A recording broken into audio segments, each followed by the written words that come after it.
എല്ലാവർക്കും പുതിയൊരു വീഡിയോയിലേക്ക് സ്വാഗതം. വീഡിയോ നമ്മൾ ഓൾറെഡി പറഞ്ഞ പോലെ തന്നെ ക്യാഷ് ബുക്കിനെ സംബന്ധിച്ചാണ്.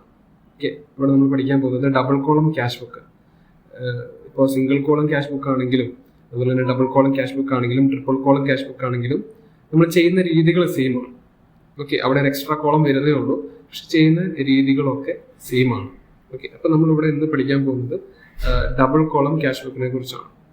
അതിൽ ഡേറ്റ് വരും, particulars, receipt number, LF column, cash bank column, ഇത് രണ്ടും എമൗണ്ട് കോളമാണ്. പിന്നെ date, particulars, voucher number, LF വീണ്ടും ക്യാഷും ബാങ്കും കോളം, എമൗണ്ട് കോളം. ഇവിടെ ശ്രദ്ധിക്കേണ്ടത് ഡബിൾ കോളം ക്യാഷിൻ്റെ ബാങ്കിൻ്റെ എക്സ്ട്രാ കോളം ഉണ്ടാവും, അത്രയേ ഉള്ളൂ. സോ നമുക്ക് ക്വസ്റ്റ്യനിലേക്ക് കിടക്കാം. ഫസ്റ്റത്തെ ക്വസ്റ്റ്യൻ, ഓക്കെ, ട്രാൻസാക്ഷൻ ആണ് നമുക്ക് ഇവിടെ കിട്ടുക. ട്രാൻസാക്ഷൻ ഡേറ്റ് 1/12/2012, പർട്ടിക്കുലേഴ്സിൽ കൊടുത്തിരിക്കുകയാണ്. Business has cash balance of ₹25,000 and bank balance of ₹50,000.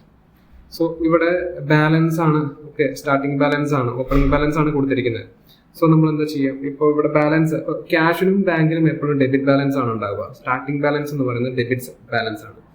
Okay, ബാങ്കിന് ക്രെഡിറ്റ് ബാലൻസ് വരാം, ക്യാഷിന് ഒരിക്കലും ക്രെഡിറ്റ് ബാലൻസ് വരത്തില്ല.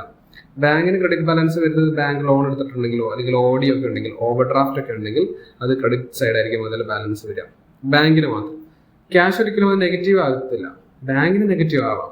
ആണ് ഇപ്പോൾ പറഞ്ഞത്, ഓവർ ഡ്രാഫ്റ്റോ ലോണൊക്കെ വരികയാണെങ്കിൽ ബാങ്ക് ബാലൻസ് നെഗറ്റീവ് ആയിരിക്കും, അപ്പോൾ അത് ക്രെഡിറ്റ് സൈഡ് ആയിരിക്കും ബാലൻസ് വരിക. അപ്പോൾ ബാങ്കിന് ആ പോസിബിലിറ്റി ഉണ്ട്, പക്ഷെ ക്യാഷ് എപ്പോഴും ഡെബിറ്റ് ബാലൻസ് ആയിരിക്കും ഉണ്ടാവുക എന്നുള്ളത് ഓർത്തിരിക്കുക. ക്യാഷിന് എപ്പോഴും ഡെബിറ്റ് ബാലൻസ് ആയിരിക്കും ഉണ്ടാവുക.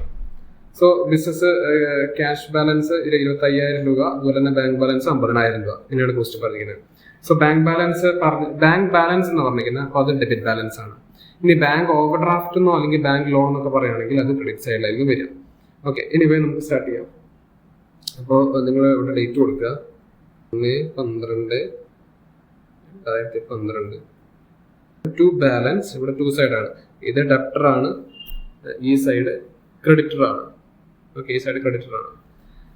അപ്പോൾ ഇവിടെ ടു സൈഡ്, ഇവിടെ ബൈ സൈഡ്. നമ്മൾ ലെഡ്ജർ ചെയ്ത പോലെ തന്നെ ക്യാഷിന്റെ ലെഡ്ജർ അല്ലെങ്കിൽ ക്യാഷിന്റെ ലെഡ്ജർ നമ്മൾ ചെയ്ത പോലെ തന്നെയാണ് ഇതും ചെയ്യാനുള്ളത്, വേറെ വ്യത്യാസങ്ങളൊന്നുമില്ല. അപ്പോൾ ഈ side two, okay, to balance brought down, B⁻D വെച്ചിട്ട് സ്റ്റാർട്ട് ചെയ്യുക. LFും റെസീറ്റ് നമ്പർ ഒന്നും ഇല്ലാത്തതുകൊണ്ട് നമ്മൾ നേരെ ക്യാഷ് കോളത്തിലേക്ക് വരികയാണ്. അവിടെ എന്താണ് ക്യാഷിന്റെ കോളത്തിൽ എമൗണ്ട് കാണിക്കുക. ക്യാഷ് 25,000 ആണ് കൊടുത്തിരിക്കുന്നത്, ബാങ്കിൻ്റെ 50,000 ആണ്. സോ ബാലൻസ് നമ്മൾ ബ്രോഡ് ഡൗൺ ചെയ്തു. ഈ ട്രാൻസാക്ഷൻ, അടുത്ത ട്രാൻസാക്ഷൻ 2/12/2012 പറയുന്നത് purchase goods for 55,000 and paid by cheque. Okay, goods 5,000 രൂപയുടെ ഗുഡ്സ് വാങ്ങി അത് ചെക്ക് കൊടുത്തു. So it's a bank transaction, bank payment ആണ്. ബാങ്ക് ചെക്ക് വഴിയായിട്ടാണ് പേയ്മെന്റ് നടത്തിയിരിക്കുന്നത്. സോ ബാങ്കിൽ നിന്ന് പൈസ കുറയണം. അപ്പൊ അതിന് എൻട്രി എന്താണ്? Purchases account after to bank ആണ്. Okay, purchase account after to bank. അപ്പൊ ബാങ്കിൽ ബൈ പർച്ചേസസ്. അപ്പൊ ഇവിടെ വരും പേയ്മെന്റുകളൊക്കെ ഈ സൈഡും റെസീപ്റ്റുകളൊക്കെ ഈ സൈഡുമാണ്. ഓക്കെ, അത് ക്ലിയർ ആക്കുക. നമുക്ക് കിട്ടിയതൊക്കെ എഴുതേണ്ടത് ഡെബിറ്റ് സൈഡും, നമ്മൾ കൊടുത്തതൊക്കെ ഉണ്ടെങ്കിൽ അത് ക്രെഡിറ്റ് സൈഡിലാണ് കാണിക്കേണ്ടത്. അപ്പൊ നമ്മളിത് പേയ്മെന്റ് പർച്ചേസ് നടത്തി ഇപ്പൊ പേയ്മെന്റ് കൊടുത്തതല്ലേ, അപ്പൊ ബൈ പർച്ചേസസ് എന്ന് പറഞ്ഞിട്ട് ബാങ്ക് കോളത്തിലാണ് നമുക്ക് കാണിക്കേണ്ടത് 5,000. ക്ലിയർ? അടുത്തതിലേക്ക് പോവാണ്. Sold goods for cash 6,000, goods വിറ്റു, അതുവഴി നമുക്ക് ക്യാഷ് കിട്ടി. ഓക്കെ, ക്യാഷ് കിട്ടിയതാണെങ്കിൽ ഇവിടെ വരും. അപ്പോൾ ഡേറ്റ് കാണിക്കുക 5/12, എന്താണ്, to sales. Cash account after to sales എന്നാണ് എൻട്രി വരിക. അപ്പോൾ ക്യാഷ് കോളത്തിൽ to sales. Okay, to sales, ക്യാഷിന്റെ കോളത്തിൽ 6,000 കാണിക്കും. അടുത്തത് purchased machinery worth ₹15,000 by cheque. വീണ്ടും ചെക്ക് പേയ്മെന്റ് ആണ്. മെഷീനറി, ഓക്കെ, ഇവിടെ മെഷീനറി ആണ് വാങ്ങിയിരിക്കുന്നത്, പർച്ചേസസ് അല്ല. അപ്പോൾ എന്താണ്, 15,000 ബാങ്ക് വഴിയായിട്ടാണ് പേയ്മെന്റ് നടത്തിയിരിക്കുന്നത്. ഓക്കെ, അതും കാണിച്ചു. അടുത്തത് received cheque for ₹1,00,000 towards a sale made and deposit in the bank. അപ്പോൾ ചെക്ക് കിട്ടി, നമുക്ക് 10,000 രൂപയുടെ ചെക്ക് കിട്ടി, അതായത് സെയിൽ നടത്തിയപ്പോൾ നമുക്ക് ചെക്ക് കിട്ടി, അത് നമ്മൾ ബാങ്കിലേക്ക് ഡെപ്പോസിറ്റ് ചെയ്തു എന്നുള്ളതാണ്. അപ്പോൾ സെയിൽ നടന്നപ്പോൾ എന്താണ് എൻട്രി വരിക? സെയിൽ വന്നപ്പോൾ ടു സെയിൽസ് ആണ് വരിക അല്ലേ. അപ്പോൾ നമുക്ക് ക്യാഷ് അല്ല ചെക്കാണ് കിട്ടിയത്. Bank account after to sales ആണ് എൻട്രി വരിക. Okay, bank account after to sales. അപ്പോൾ ഇവിടെ ടു സെയിൽ എന്ന് വരും. ബാങ്ക് കോളത്തിൽ എമൗണ്ട് കാണിച്ചാൽ മതി. ഓക്കെ, ചെക്ക് എത്രയാണ്? 10,000. ഓക്കെ, അതിന്റെ ഡേറ്റ് വരുന്നത് 10/12. ഓക്കെ, അടുത്തത് 15-ാം തീയതി transaction. Goods purchased from Sarala on credit ₹8,000. Okay, goods purchase ചെയ്തു. സരളയുടെ അടുത്ത് ഗുഡ്സ് പർച്ചേസ് ചെയ്തു. ഗുഡ്സ് പർച്ചേസ് ചെയ്തത് ഇപ്പോൾ പർച്ചേസ് അക്കൗണ്ട് ആണ്. So purchase account after to cash. Sarala പിന്നെ ആവശ്യമില്ല, ക്യാഷ് കൊടുത്തു. ഓക്കെ, അപ്പോൾ purchase account after to cash എന്നാണ് വരിക. അപ്പോൾ ബൈ പർച്ചേസ്. അപ്പോൾ ഇവിടെ കാണിക്കുക ഡേറ്റ് എന്നാണ് 15/12. ബൈ പർച്ചേസസ് എന്താണ്?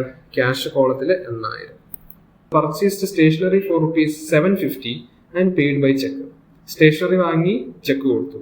സ്റ്റേഷനറി വാങ്ങിയെങ്കിൽ ഇവിടെ ഡേറ്റ് കാണിക്കുക 18/12 ബൈ സ്റ്റേഷനറി. ചെക്കാണ് കൊടുത്തത്. അപ്പോൾ ബാങ്ക് കോളത്തിൽ എമൗണ്ട് പോയതായിട്ട് കാണിക്കുക 750.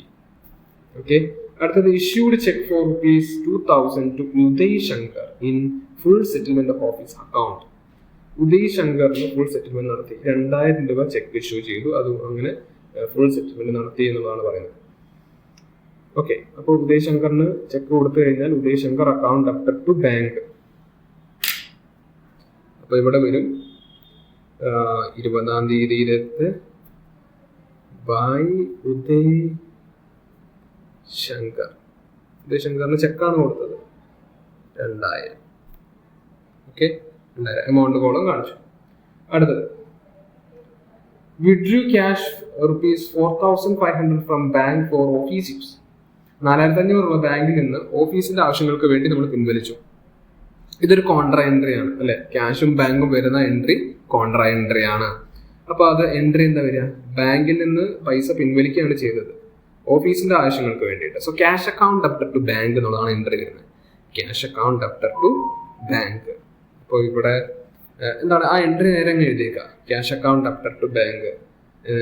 ഡേറ്റ് ഇട്ടേക്കുക 22/2 ബൈ ക്യാഷ് എഴുതി side to bank. 22/2 to bank. Okay, contra entry ആണല്ലോ.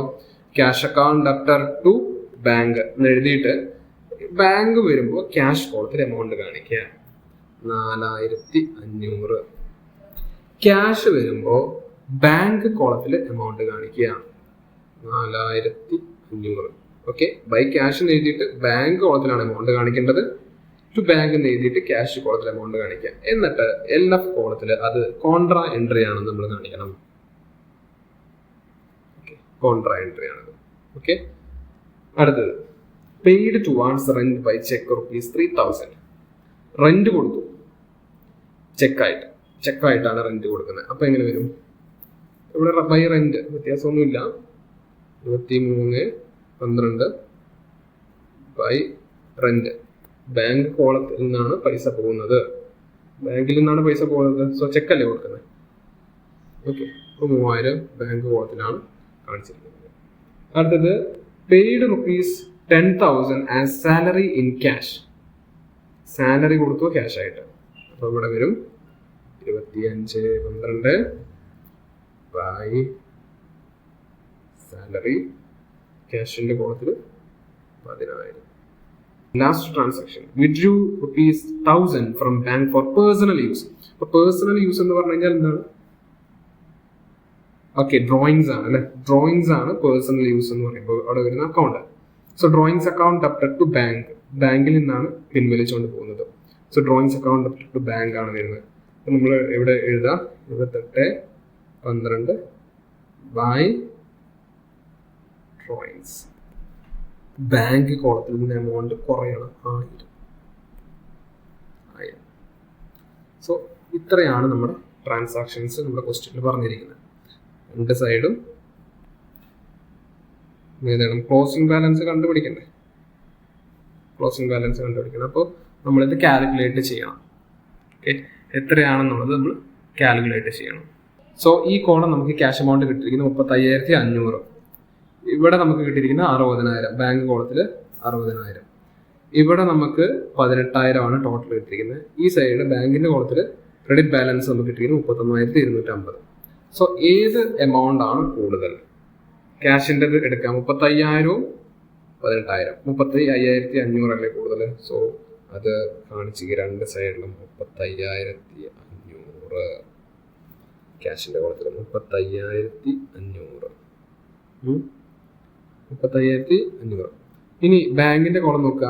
60,000 ഈ സൈഡ് 31,250. 60,000 അല്ലേ കൂടുതൽ?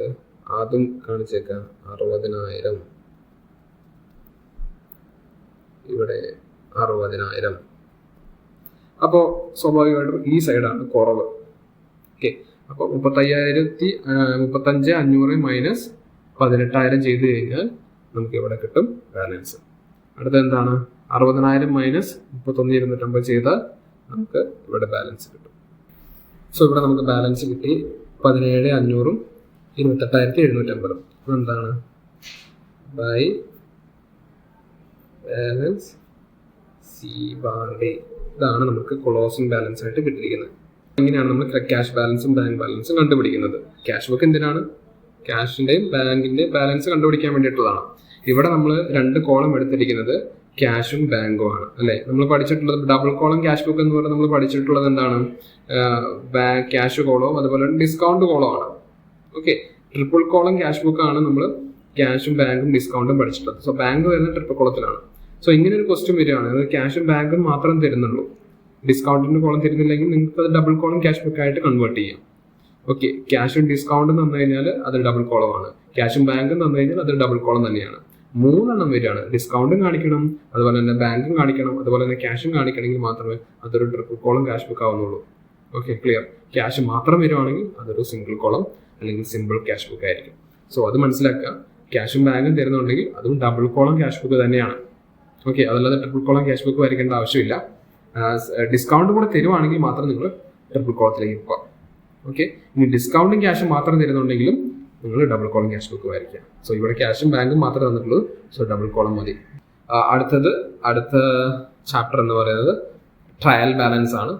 അത് നമ്മൾ അടുത്ത ക്ലാസ്സിൽ സ്റ്റാർട്ട് ചെയ്യുന്നതായിരിക്കും. Okay, thank you.